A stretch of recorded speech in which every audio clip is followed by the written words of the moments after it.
Detail చూస్తే తెలంగాణ ఆదివాసీలో ఆరాధ్య దైవమైన శ్రీ సమ్మక్క సారాలమ్మ జాతర 2026 పోస్టర్ను సీఎం రేవంత్ రెడ్డి ఆవిష్కరించారు. ఇవాళ ఉదయం జూబ్లీహిల్స్ నివాసంలో మంత్రి సీతక్క, కొండా సురేఖ, పొంగులేటి శ్రీనివాసరెడ్డి, అడ్లూరి లక్ష్మణ్ కుమార్ ఆధ్వర్యంలో పోస్టర్ను రిలీజ్ చేశారు. ముందుగా సీఎం రేవంత్ రెడ్డికి మంత్రి సీతక్క సమ్మక్క తల్లి కంకణం కట్టి బొట్టు పెట్టి అభినందించారు.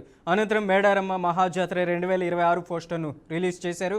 ఇక 2026 జనవరి 28 నుంచి 31 వరకు శ్రీ సమ్మక్క సారాలమ్మ జాతర జరగనుందని సీఎం తెలిపారు.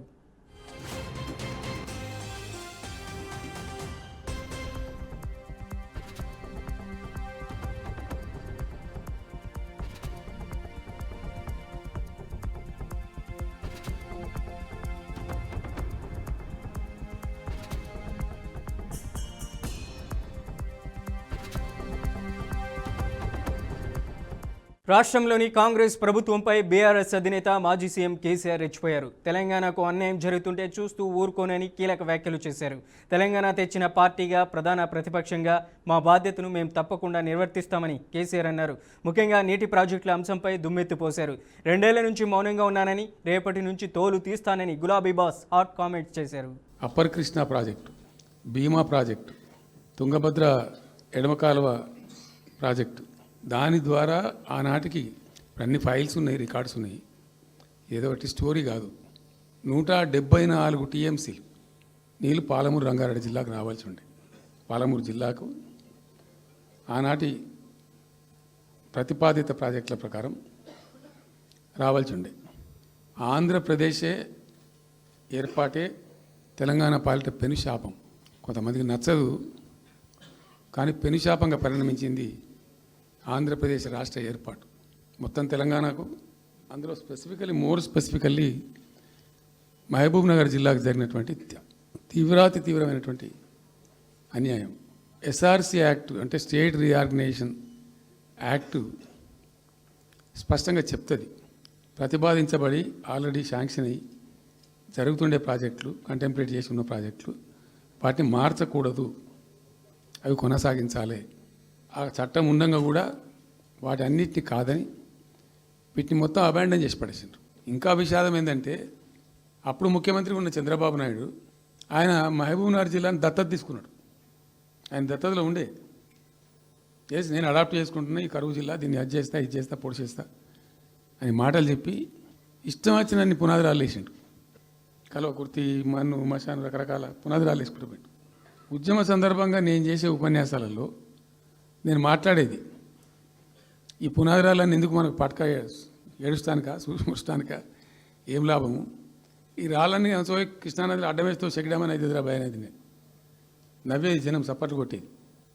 ఏమయ్యా చంద్రబాబు నాయుడు గారు, నువ్వు దత్తత తీసుకున్నావు, కథ తీసుకున్నావు, డైలాగులు చెప్తున్నావు, ఇక్కడ చచ్చిపోతాను జనము, బొంబాయికి వలసలు పోతుండ్రు.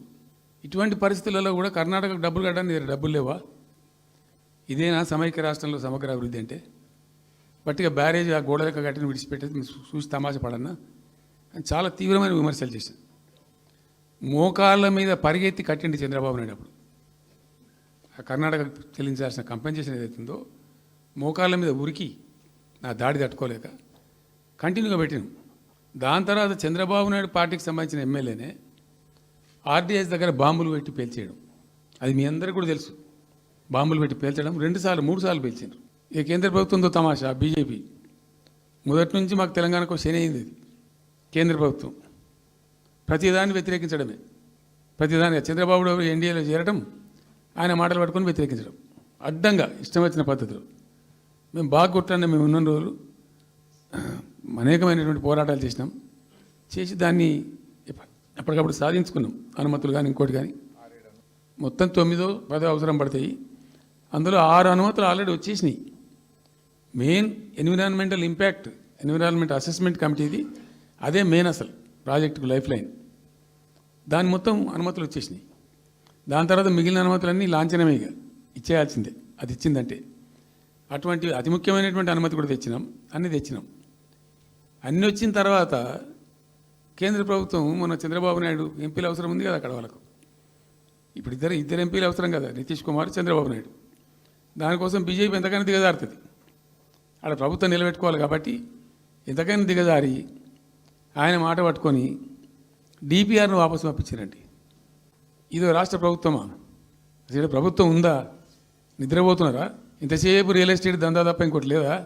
ఇల్టు భూములు ఎట్లా అమ్ముదాం, పల్టు భూములు ఎట్లా అమ్ముదాం, ఆ భూములు ఎట్లా దెబ్బ పెడదాం, ఇంత కమిషన్ కొడదాం, ఇది తప్ప రాష్ట్ర ప్రయోజనాలు, నీళ్లు, రైతులు, మనుషులు లేరా? ప్రాజెక్టులు ఎందుకు 2 నెలల నుంచి ₹1 పెట్టలే? ఎందుకు ఒక తట్టడి మట్టి తీయలే? ఎవరు నిరోధించండి మిమ్మల్ని? ఎవరు అడ్డుపడ్డారు మీకు? ఎవరు కట్టేసారు మీ కాళ్ళను? అటు పైసా పని చేయరు, నిష్క్రియాపరత్వంగా ఉంటారు. ఈ డిపిఆర్ పంపిస్తే సపోర్ట్ చేయరు. ఇలా చివరికి 45 టీఎంసీ అని రాస్తారు. అంటే ఏం కాబోతుంది? ఎవరో ఒత్తిడి ఉంది దీని వెనుక? ఏం కుట్ర దాగి ఉంది ఇది? 2 ఏళ్ళ నుంచి నేను మౌనం పాటించి చూసుకుంటూ వస్తున్నాం. తప్పని పరిస్థితి నేను బయలుదేరినప్పుడు తప్పదు. అటు కేంద్రాన్ని ఎక్స్పోజ్ చేస్తాం, ఇటు రాష్ట్రాన్ని ఎండగడతాం ప్రజల మధ్యలో ఖచ్చితంగా. ఇలా మొత్తం విస్తారంగా మాట్లాడినాం, చర్చించినాం. చాలా పెద్ద ప్రజా ఉద్యమాన్ని శ్రీకారం చుడతాం. కంపల్సరీ పాలమూరు, రంగారెడ్డి, నల్లగొండ జిల్లాలలో గ్రామాన దానికి పోస్టర్ డిజైన్ అవుతుంది, కరపత్రం డిజైన్ అవుతుంది. ప్రజా ఉద్యమాలు చేస్తాం, పెద్ద బహిరంగ సభలు పెడతాం. నేను స్వయంగా అటెండ్ అవుతున్న బహిరంగ సభలకు. ప్రజాక్షేత్రంలో ఈ ప్రభుత్వం యొక్క నిష్క్రియాపరత్వాన్ని ఎండగడతాం. రెండవది, ప్రధాన ప్రతిపక్షంగా కూడా కంపల్సరీ మా డ్యూటీ మేము చేయాలి. అందుకోసం గాను వీళ్ళు ఏదో తమాషకు మేము అదొకటి ఇదొకటి అడ్డం పొడుగు మాట్లాడి, కిరికిరి మాటలు మాట్లాడి, ఈ కారు కూతలు కూసి ఏదో చేస్తామనుకుంటే నడవదిగా. ఈ ఏళ్ళ దాకా వేరే కథ, రేపటి నుంచి వేరే తోలు తీస్తాం ఎక్కడికక్కడ. ప్రజలు ఖచ్చితంగా ఎక్కడికక్కడ నిలబెట్టే ప్రయత్నం చేస్తాం. అడుగున చెక్ చేస్తాం, ప్రతి విషయంలో చెక్ చేస్తాం. Sufficient time we have given. మేము తొందరపడి మేము ఎందుకు కన్నెర్రయ్యి మా ప్రభుత్వం పోయింది వీళ్ళు వచ్చింది అనేటువంటి ఒక పిచ్చి అయ్యి అట్లా మేము చేయలే, అటువంటి వాడికి పోలే. ఇష్యూల మీద పోరాడుతున్నాం, ఒకే ఫీజు ఎంబర్స్ మీద పోరాడుతున్నాం, ఇంకోటి పోరాడుతున్నాం, రకరకాల భూదందాల మీద, దోపిడీ మీద, లగచర్ల మీద, గిగచర్ల మీద పోరాడుతున్నాం. పార్టీ కొట్లాడుతున్నది, తప్పదు కాబట్టి కొట్లాడుతాం. ఇప్పుడు మొత్తం మొదటికే ముప్పొచ్చే పరిస్థితి ఉంది. అటు గోదావరి మీద అరాకిరి చేసి చంద్రబాబు నాయుడు, ఏపీ ప్రభుత్వం నల్లమల సాగరు, ఈ సాగరు, ఆ సాగరు, అటు గోదావరి దోపిడీ జరుగుతూ ఉంటే దాని మీద సప్పులు లేదు. ఇటు కృష్ణలో ఇంత ఘోరంగా పాలమూరు ఎత్తిపోతల మీద దీని మీద సప్పులు లేదు. మరి ఎవరి ప్రయోజనాల కోసం ఉన్నట్టు రాష్ట్ర ప్రభుత్వం? ఏం జరుగుతుంది రాష్ట్రంలో? ఫ్యూచర్ సిటీ, తొక్క సిటీ, ఎవరికి కావాలి నీ ఫ్యూచర్ సిటీ? నాకు అర్థం కాదు. నువ్వు పెంచినావు హైదరాబాద్ను, ఎవరు చేసిన హైదరాబాద్ సిటీ? ఇంత వైబ్రాంట్ సిటీ ఎక్కడికి వచ్చింది? ఓ 400 సంవత్సరాల చరిత్రతోని దీనికంతా ఒకటి బోధి జరిగి ఆటోమేటిక్గా పెద్ద సిటీ అయింది. అట్లా అన్ని కావు, అందరికి కావు. కాంగ్రెస్ ప్రభుత్వంపై కేసీఆర్ చేసిన ఆరోపణలపై మంత్రి ఉత్తమ్ కుమార్ రెడ్డి స్పందించారు. కేసీఆర్ చేసిన వ్యాఖ్యలు 90% అబద్ధమని అన్నారు. 10 ఏళ్ల బీఆర్ఎస్ పాలనలో ఇరిగేషన్ వ్యవస్థను కేసీఆర్ సర్వనాశనం చేశారని మండిపడ్డారు. కాళేశ్వరం తెలంగాణకు గుండెకాయని లక్షల కోట్లు పోసి కట్టారు. తీరా చూస్తే ఆ ప్రాజెక్టు కుప్పకూలిపోయిందని మంత్రి ఉత్తమ్ విమర్శించారు.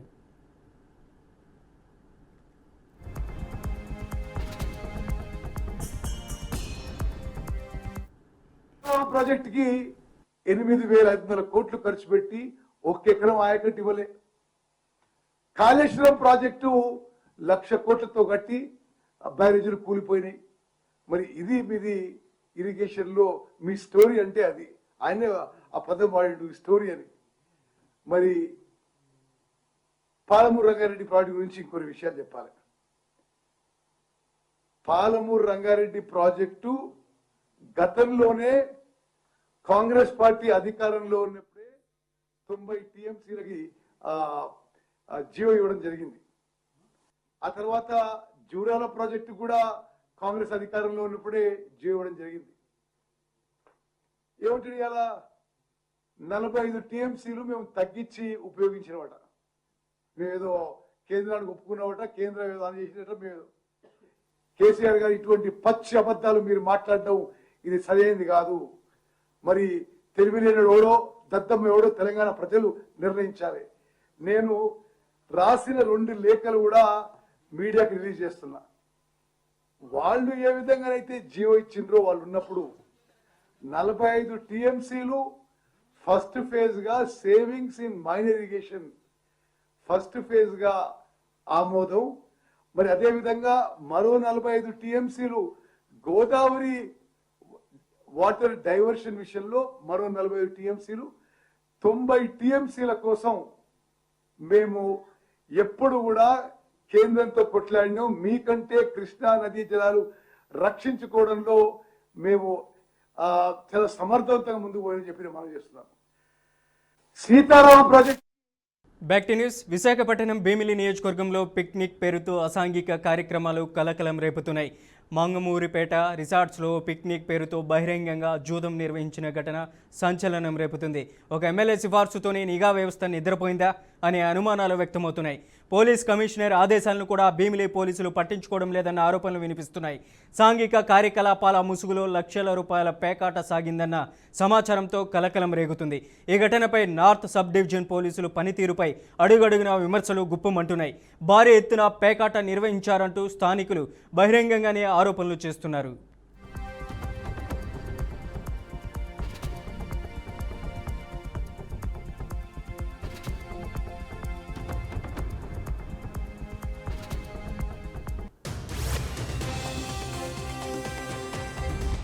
ఇక ఇదే అంశానికి సంబంధించి మరింత సమాచారం అందించడానికి మా ప్రతినిధి ప్రదీప్ లైవ్లో ఉన్నారు. ప్రదీప్, అప్డేట్ ఏంటి? Thank you Manoj. విశాఖ భీమిలి పరిధిలో చాలా దారుణం జరుగుతుంది. అజభ్యకర కార్యక్రమాలకు భీమిలి అడ్డాగా మారింది. పోలీసులు నిద్రపోయే పరిస్థితి కనబడుతుంది. భీమిలి పోలీసులు ఎక్కడా అంటూ కూడా భీమిలిలో స్థానికంగా ఉన్న ప్రజలు ప్రశ్నించే పరిస్థితి కనబడుతుంది. అసభ్యకర కార్యక్రమాలకు భీమిలి అడ్డాగా మారింది. చాలా వరకు చూస్తే ఒక రిసార్ట్లో, ప్రైవేట్ రిసార్ట్లో అయితే పిక్నిక్ పేరుతో జోదం ఆడుతుండగా బహిరంగంగా జోదం ఆడుతున్నారు. పోలీసులు కనుమరుగైపోయే పరిస్థితి, పోలీసులు కనబడలేని పరిస్థితి. విశాఖపట్నం పోలీస్ కమిషనర్ ఆదేశాలు బేఖాతరు చేస్తున్న విశాఖ భీమిలి పోలీసులు. విశాఖ నార్త్ డివిజన్ లో ఏమవుతుంది? మొన్న గోమాసం భారీ ఎత్తున నార్త్ డివిజన్ లోనే దొరికింది. అలాంటి నార్త్ డివిజన్ లో ఏమవుతుంది? అసలు ఇంత దారుణంగా అసభ్యకర కార్యక్రమాలకి జోదం, ఒక ప్రైవేట్ పిక్నిక్ పేరుతో జోదం ఆడుతుంటే ఒక ఎమ్మెల్యే, కూటమి అధికారి పార్టీ ఎమ్మెల్యే చెప్పారంటూ కూడా పోలీసులు అక్కడ కనబడలేని పరిస్థితి. ఆ ఎమ్మెల్యే చెప్పారా? ఎమ్మెల్యే పేరు వాడుకున్నారా ఈ పిక్నిక్ లో? అధికార పార్టీ ఎమ్మెల్యే ఎవరు? ఇంత దారుణంగా చాలా వరకు జోదం, లక్షలాది రూపాయలు జోదం ఆడుతూ లక్షలాది రూపాయలు చేతులు మారుతున్నట్టు సమాచారం. ఇంత దారుణంగా జరుగుతున్న భీమిలి పోలీసులు ఏం చేస్తున్నారు? అసలు నిఘా వర్గాలు ఎక్కడికి వెళ్ళాయి? భీమిలి పోలీస్ నిఘా వర్గాలు ఎక్కడికి వెళ్ళాయి? విశాఖ నార్త్ డివిజన్ లో ఏసీపీ ఏం చేస్తున్నారు? భీమిలిలో చాలా బహిరంగంగానే ప్రజలందరూ కూడా ఆరోపణ చేసే పరిస్థితి కనబడుతుంది. పోలీసులు కనబడలేని పరిస్థితి కనబడుతుందంటూ కూడా తెలుస్తుంది. ఒక రిసార్ట్ లో ఇంత దారుణంగా కూడా పేకాట ఆడుతూ మనం బీఆర్కే లైవ్ లో మనం చూస్తున్నాం. బీఆర్కే ఎక్స్క్లూజివ్ బ్రేకింగ్ ఇది. బీఆర్కే ప్రతినిధి కేవలం చాలా వరకు ధైర్యం చేసి ఆ యొక్క విజువల్స్ రప్పించే పరిస్థితి. పోలీసులు పనితీరు ఎట్లాగున్నది అనేది కూడా మనం విజువల్స్ లో చూడొచ్చు. ఇంత దారుణంగా జరుగుతున్నా ఏమవుయింది అసలు? నిఘా వర్గాలు అవి ఎవరు? అసలు కూటమి ఎమ్మెల్యే, అధికార పార్టీ ఎమ్మెల్యే ఎవరు? ఎమ్మెల్యే చెప్తేనా పోలీసులు పనితీరుగా కనబడింది అక్కడ? అసలు ఎవరు? అసలు ఇంత దారుణంగా పిక్నిక్ పేరుతో అక్కడ లోపల లక్షలాది రూపాయలు జోదం ఆడుతూ, ఇంత జోదం ఆడుతున్నా అసలు చుట్టుపక్కల ఉన్న వాళ్ళందరూ కూడా చాలా వరకు అసలు బహిరంగంగానే ఆరోపణలు చేసే పరిస్థితి కనబడుతుంది. నార్త్ డివిజన్ లో ఏసీపీ ఎవరైతే ఉన్నారో ఆయనపై ఆరోపణలు వస్తున్నాయి. ఆరోపణలు వచ్చినా సరే ఏమి అసలు అక్కడ నార్త్ డివిజన్ లో పోలీస్ దీంట్లో మార్పులు ఉన్నాయి. ఇప్పటికైనా Visakhapatnam police commissioner Pradeep, public గా బహిరంగంగా ఇలా పేకాట ఆడుతుంటే పోలీసులు చోద్యం చూస్తున్నారనుకోలా? ఈ పోలీసులు వెనకాల ఎవరు ఎమ్మెల్యేల ప్రమేయం ఏమైనా ఉందా? ఎమ్మెల్యేలు దగ్గరుండి నడిపిస్తున్నారని మనకు బీఆర్కే న్యూస్ ఎక్స్క్లూజివ్గా అందుతుంది. వాళ్ళ ఎమ్మెల్యే విషయాలు ఏమైనా పైకి వచ్చాయా? మనం చూస్తే ఎమ్మెల్యే ఎవరు అనేది కూడా తెలియలేని పరిస్థితి. తెర వెనకాల ఉండి అధికార పార్టీ ఎమ్మెల్యే తెర వెనకాల ఉండి దొరక్కుంటా కూడా పోలీసులకు ఆదేశాలు జారీ చేస్తున్నట్టు అనుమానాలు రేగుతున్నాయి. అంటే ఇంత దారుణంగా పోలీసులు, ఒక ఎమ్మెల్యే చెప్తేనా పోలీసులకి వాళ్ళ ఉద్యోగాలు గుర్తొస్తాయి? ఒక ఎమ్మెల్యే చెప్తేనా పోలీసులకి వాళ్ళు ఏం చేయాలో తెలుస్తుంది? ఇంత దారుణంగా కూడా, ఇంత దారుణంగా బహిరంగంగా జోదం ఆడుతుండగా ఒక ఎమ్మెల్యే చెప్తే ఆ తప్పు కాకుండా పోలీసులు చూడగలరా? కేసు కట్టకంట ఒక ఎమ్మెల్యే చెప్తే కేసు కట్టకంట ఉండగలరా? విశాఖపట్నం పోలీస్ కమిషనర్ ఇప్పటికే అనేక బదిలీలు చేశారు. మొన్నే ఎస్ఐలు 102 మంది ఎస్ఐలు బదిలీలు చేశారు. ఎవరి మీద అయితే ఆరోపణలు ఉన్నాయో, ఎవరైతే లాంగ్ స్టాండింగ్ ఉన్న అధికారులు ఉన్నారో వాళ్ళపై కూడా బదిలీలు చేసే పరిస్థితి కనబడుతుంది. కానీ సీఏలపై ఎందుకు పోలీస్ కమిషనర్ దృష్టి పెట్టట్లేదు? విశాఖపట్నం భీమిలి పోలీస్ స్టేషన్లో సీఏ అధికారి అసలు ఏం చేస్తున్నారు? మీ కింద సిబ్బంది ఏదైతే ఇన్ఫర్మేషన్ చేస్తున్నారో కనీసం రైట్స్ చేస్తున్నారా? ఒకవైపు సీఏ పరిస్థితి ఎలాగుంటే మరోవైపు నార్త్ డివిజన్ ఏసీపీ ఏం చేస్తున్నారు? మీ పరిధిలో ఇంత దారుణంగా జరుగుతున్నా ఏం చేస్తున్నారు అనేది తెలియలేని పరిస్థితి కనబడుతుందంటూ కూడా భీమిలిలో ప్రజలందరూ కూడా ప్రశ్నిస్తున్నారు. అయితే ఎమ్మెల్యే అధికార పార్టీ ఎమ్మెల్యే ఎవరు అనేది కూడా త్వరలో తెలిసే పరిస్థితి కనబడుతుంది. Manoj, Pradeep, thank you so much.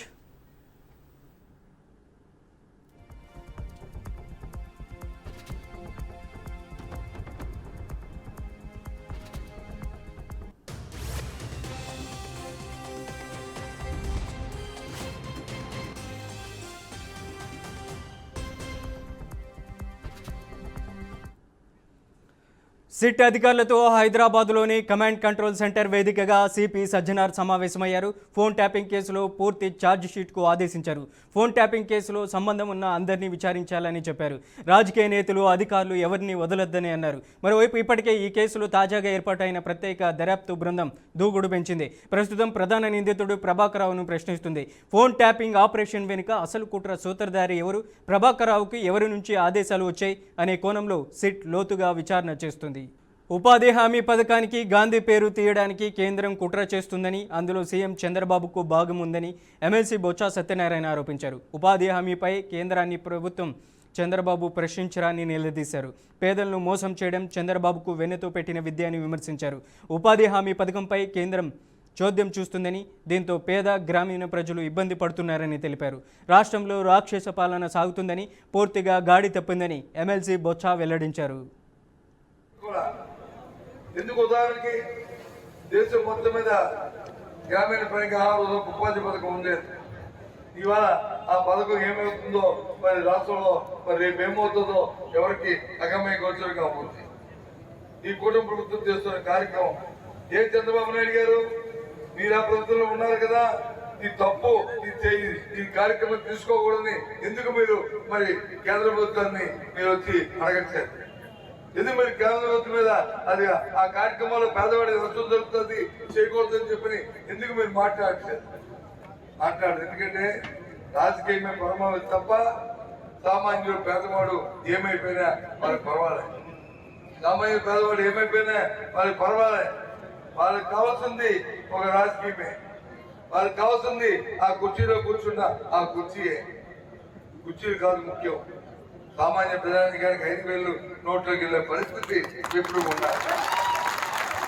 వ్యక్తిగతంగా ప్రతి వారికి కేసీఆర్ ప్రజా జీవితంలో ఉంటే సంతోషమేనని, కేసీఆర్ అసెంబ్లీకి కూడా రావాలని కోరుకుంటున్నామని పీసీసీ చీఫ్ మహేష్ కుమార్ గౌడ్ అన్నారు. పంచాయతీ ఎన్నికల్లో మేం 70% గెలిచామని, ఈ ఎన్నికలో బీఆర్ఎస్ ఎక్కడుందని ప్రశ్నించారు. కేసీఆర్, హరీష్ రావు తప్పిదాలతోని నదీ జలాల సమస్యలు ఏర్పడ్డాయని, వృధా ప్రాజెక్టుల కోసం అనవసరపు ఖర్చులు చేశారని ఆరోపించారు. అప్పులపై కేసీఆర్ ఏం సమాధానం చెబుతారని పీసీసీ చీఫ్ మహేష్ కుమార్ గౌడ్ నిలదీశారు. అప్పుల నోట తలకాయ పెడితే తెలంగాణ వచ్చింది, ఇలాంటి బూటకపు మాటలు నమ్మే స్థితిలో తెలంగాణ ప్రజలు లేరు. తెలంగాణ ప్రజలకు స్పష్టంగా తెలుసు.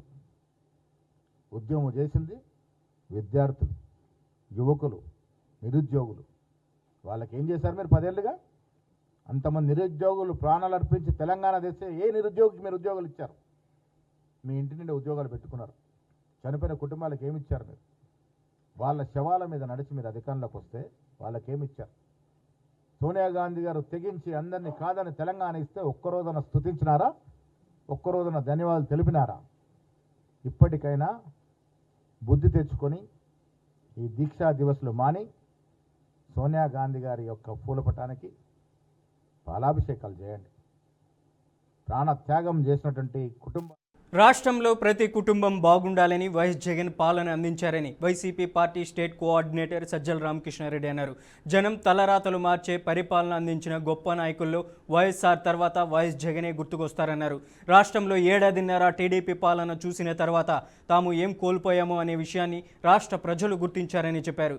పార్టీ ఓడిపోయినా జగన్కు ప్రజాదరణ ఏమాత్రం తగ్గలేదని తెలిపారు. గుంటూరు జిల్లా తాడేపల్లిలోని పార్టీ కేంద్ర కార్యాలయంలో మాజీ సీఎం జగన్మోహన్ రెడ్డి జన్మదిన వేడుకల్లో పాల్గొన్న అనంతరం సజ్జల ఈ వ్యాఖ్యలు చేశారు. నాయకుడైతే, జనం తలరాతలు మార్చే నాయకుడైతే ఆయన కలకాలం కుదిరితే 1000 ఏళ్ల పాటు ఆయనే ఉండాలని కూడా కోరుకుంటాం. ఎందుకంటే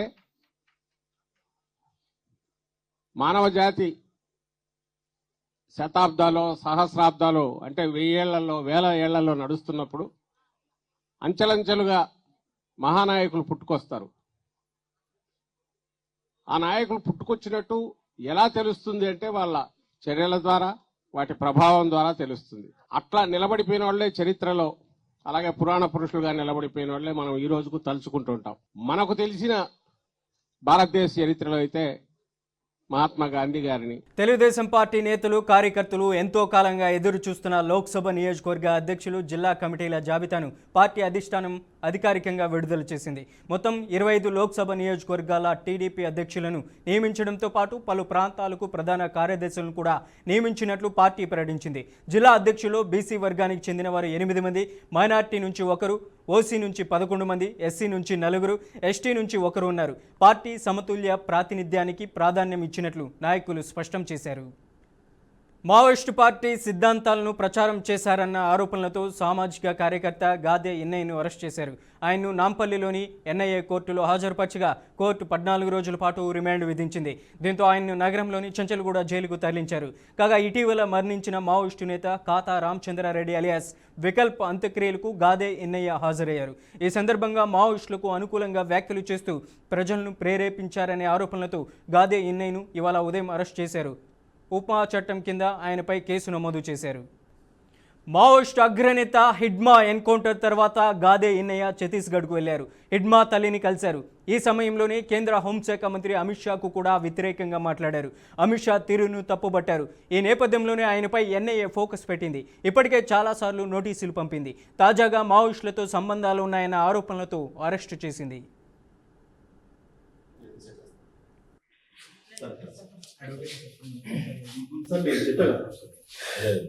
ఇన్ఫర్మేషన్ ఇచ్చుకున్నాను.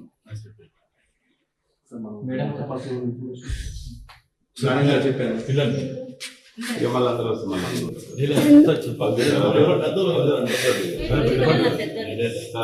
చిన్నపిల్లలు వచ్చి బాధపడతారు. మీ గురించి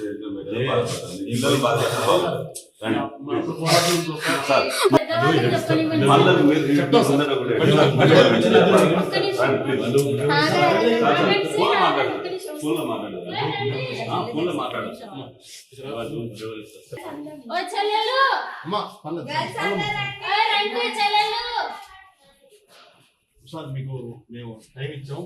ఆయనకి వచ్చేసాను సార్. ప్లీజ్ మళ్ళీ అందరూ బాధపడతారు.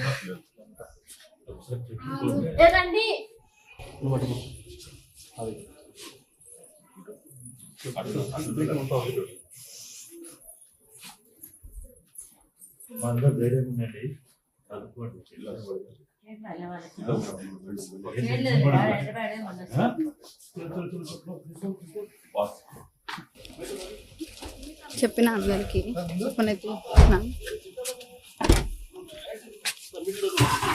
మెడిసిన్స్ వచ్చినాయా?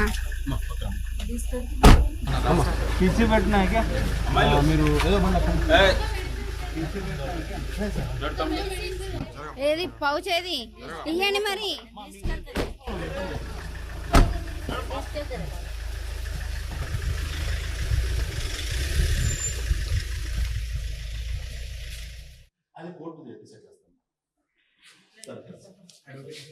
ప్రభుత్వం, పోలీసులు ఎన్ని అవగాహన కార్యక్రమాలు చేపట్టినా త్వరగా డబ్బు సంపాదించి ధనవంతులు అయిపోవచ్చనే ఆశతో యువత బెట్టింగ్ యాప్ల వైపు మొగ్గు చూపుతున్నారు. ఇంట్లో ఉన్న డబ్బులు యాప్లో బెట్టింగ్ చేస్తూ అవి అయిపోక అందిన కాడికి అప్పులు చేసి యాప్లలో పెట్టి దిక్కుతోచని స్థితికి చేరుతున్నారు. ఒకప్పుడు సరదాగా మొదలైన బెట్టింగ్ ఇప్పుడు అనేక మందికి వ్యసనంగా మారింది. అయితే కేవలం సాధారణ పౌరుల జీవితాలను మాత్రమే చిన్నాభిన్నం చేస్తుందని అనుకోవడానికి వీలు లేకుండా పోయింది. ఈ మహమ్మారి కోరలో చిక్కుకొని పోలీస్ సిబ్బంది కూడా దారి తప్పుతున్నారు. అందుకు వరుసగా వెలుగు చూసిన ఉదాంతాలే దీనికి కారణం. కొన్ని నెలల క్రితం మాజీ మంత్రి సబితా ఇంద్రారెడ్డి దగ్గర గన్మెన్గా పనిచేస్తున్న ఏఎస్ఐ ఫజల్ అలీ అప్పుల బాధతో గన్తో కాల్చుకొని సూసైడ్ చేసుకున్నాడు.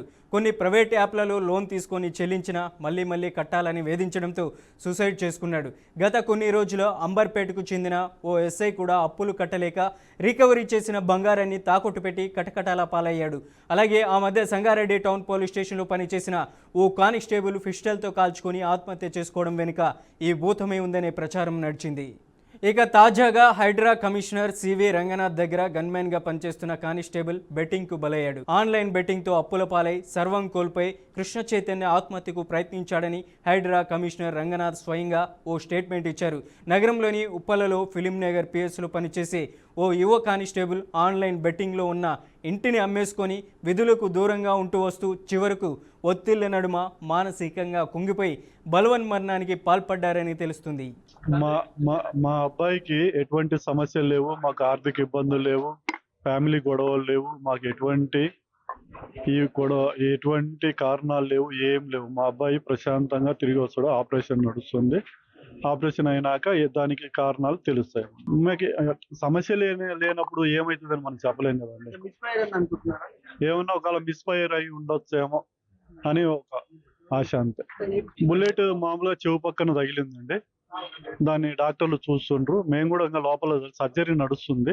సర్జరీ అయిపోయిన తర్వాత డాక్టర్లు రిపోర్ట్ ఇస్తారు. సార్ వచ్చి చూసి వెళ్ళారు. దీనికి ఏదైనా ట్రీట్మెంట్ ఉంటే మొత్తం మీరు చేయండి అని చెప్పేసి వెళ్ళారు. హైడ్రా తరఫున ఫుల్ సపోర్ట్ ఉంది. సార్ వాళ్ళు కూడా మాకు బాగానే సహకరిస్తారు. మా అబ్బాయికి ఎటువంటి సమస్యలు లేవు, మాకు ఆర్థిక ఇబ్బందులు లేవు, ఫ్యామిలీ గొడవలు లేవు, మాకు ఎటువంటి. బెట్టింగ్ మహమ్మారి కోరలో పోలీసులు, అందున యువ సిబ్బంది చిక్కుకుపోతూ ఉండడం ఇటు ఉన్నతాధికారులకు ఆందోళన కలిగిస్తుంది. బెట్టింగ్ వ్యసనం వల్ల కలిగే నష్టాల గురించి అవగాహన ఉండి అందున టెక్నాలజీపై పట్టు ఉన్న సిబ్బంది కూడా ఆ వ్యసనంలో మునిగిపోతూ ఉండడం పరిస్థితి తీవ్రతకు అద్దం పడుతుందని అంటున్నారు. దీన్ని అత్యవసరంగా కట్టడి చేసేందుకు కార్యాచరణ రూపొందించాల్సిన అవసరం ఉందనే అభిప్రాయం పోలీస్ శాఖలో బలంగా వినిపిస్తుంది. ఇక రాష్ట్ర వ్యాప్తంగా ఇలా బెట్టింగ్ యాప్స్కి, లోన్ యాప్స్కి ఎంతోమంది సామాన్య జనంతో పాటు పోలీసులు కూడా ఆత్మహత్యకు పాల్పడుతున్నారు. భారతీయ రైల్వేస్ కీలక ప్రకటన చేసింది. టికెట్ ధరలను పెంచుతూ పేర్కొంది. ఈ పెరిగిన ఛార్జీలు ఈ నెల 26 నుంచి అమల్లోకి రానున్నాయి. తాజాగా పెంచిన రేట్ల ప్రకారం లోకల్, స్వల్ప దూర ప్రయాణాల టికెట్ల ధరలు ఎలాంటి మార్పు లేదు. అయితే అంతకంటే ఎక్కువ దూరం వెళ్లే ఆర్డినరీ క్లాస్ రైలు టికెట్ ధర కిలోమీటర్కు 1 పైసా చొప్పున పెంచింది. Mail, express AC, non AC రైళ్లలో కిలోమీటర్కు 2 పైసల చొప్పున ఛార్జీలు పెంచింది. ఇక నాన్ ఏసీ ట్రైన్లో 500 కిలోమీటర్ల దూరం ప్రయాణించేవారు అదనంగా 10 రూపాయలు మాత్రమే చెల్లించాల్సి ఉంటుంది. కర్ణాటకలోని బాగల్కోట్లో అమానవీయ ఘటన జరిగింది. వికలాంగ విద్యార్థి కళ్ళల్లో కారం కొట్టి ప్లాస్టిక్ పైపుతో ఓ రాక్షసపు ఉపాధ్యాయుడు చావుబాదాడు. ప్రత్యేక అవసరాలు గల పిల్లల కోసం ఏర్పాటు చేసిన Divya Jyothi school for abled children ఆశ్రమ పాఠశాలలో 16 ఏళ్ల వికలాంగుడిని ఉపాధ్యాయుడు తీవ్రంగా దండించాడు. అక్షయ్ ఇందుల్కర్ అనే ఉపాధ్యాయుడు ఈ దారుణానికి ఒడిగట్టాడు. విద్యార్థి నేలపై కుప్పకూలి ఏడుస్తున్నా వదిలిపెట్టకుండా, కనికరం లేకుండా చిత్రహింసలు పెట్టాడు. పక్కన ఉన్న వాళ్ళు కూడా ఆపకుండా నవ్వుతూ కనిపించడం వీడియోలో కనిపిస్తుంది. ఇక ఈ ఘటనని అదే పాఠశాలలో పనిచేసే ఓ వ్యక్తి లీక్ చేయడంతో సోషల్ మీడియాలో వైరల్ అవుతుంది. దీంతో స్కూల్లో చదువుతున్న విద్యార్థులు, తల్లిదండ్రులు పోలీసులకు ఫిర్యాదు చేశారు. కంప్లైంట్స్ మేరకు పోలీసులు కేసు నమోదు చేసి అక్షయ్తో పాటు పాఠశాల నిర్వాహకులైన అతడి భార్యను అరెస్ట్ చేశారు. భూతల స్వర్గం కాశ్మీర్ మంచు గుప్పెట్లో చిక్కుకుంది. ఉత్తర భారతం చలితో వణికిపోతుంది. జమ్మూ కాశ్మీర్, హిమాచల్ ప్రదేశ్తో పాటు ఎత్తైన ప్రాంతాల్లో భారీగా మంచు కురుస్తుంది. కాశ్మీర్ లోయలోని పలు ప్రాంతాల్లో కనిష్ట ఉష్ణోగ్రతలు -డిగ్రీలకు పడిపోయాయి. గుల్మార్గ్, సోనామార్గ్, దూద్పత్రి, కాశ్మీర్ సహా ఇతర ప్రాంతాల్లో తెల్లని మంచు దుప్పటితో కప్పుబడ్డాయి.